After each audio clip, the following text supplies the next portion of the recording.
Hey, what's up guys? Gons here for the Face Like the Sun channel. I've been off of the computer for a couple days, not the internet, but just my main rig. And I come back and Google has completely changed. They have implemented through the company Alphabet Inc. Project OWL to settle fake news and problematic content. This completely settles it for me in terms of the fake news campaign, how the truth movement was basically hijacked and curated and split off from the asleep people, so to speak, to create this tension and to create this narrative and to cause a company like Google to come in to police this problem and call it the fake news crisis.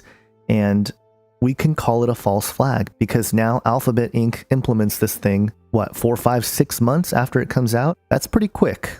And it's called Project OWL. Everything just seems a little bit too convenient. It states here, Google said that they settled on the word owl for no particular reason. They added, quote, however, the idea of an owl as a symbol for wisdom is appropriate. Wow, no apparent reason, but here's the reason. And the owl as wisdom? Well, you know, there's a lot of things we can say about that. I found several articles about the owl and wisdom and what it represents in the occult and the mystery philosophies. There's a reason why it's hidden on your dollar bill. It's a reason why there's a giant statue of an owl at Bohemian Grove.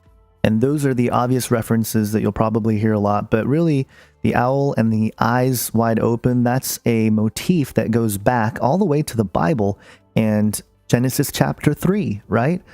The serpent, the Nakash, saying to Eve, you will not surely die, for God knows that when you eat of it, the forbidden fruit, your eyes will be opened, and you will be like God, knowing good and evil. And it goes back to Ishtar, Inanna, the goddess, who in Sumeria was considered the goddess of fertility, love, sex, and wisdom. And she is depicted as half raptor with wings and feet. And she has her owl and cat companions and is associated with the planet Venus. There are hymns about Inanna's manifestation in the astral plane, which I believe this is just another example of the Nephilim. And there's also this statue or a pair of statues found at the Abu Temple in Tel Asmar from about 2700 BCE that depict these people with huge, large eyes. And it has to do with Genesis 3. Your eyes will be opened, and ye shall be as gods, knowing good and evil. And this power over creation and this association with wisdom is what Google is peddling. Now, it's important to keep in mind that owls aren't evil. Owls are actually part of God's handiwork. They are pretty remarkable animals if you really dig into the features that they have. But the world of mythology and the occult have created associations with the owl that are a little bit more revealing of the spiritual realities of what's going on. The owl has been embraced as a symbol associated with psychic powers and the angel of death and the goddess of night. And in Greek, Roman, and Celtic mythology, they employ the owl as representatives of spiritual influences.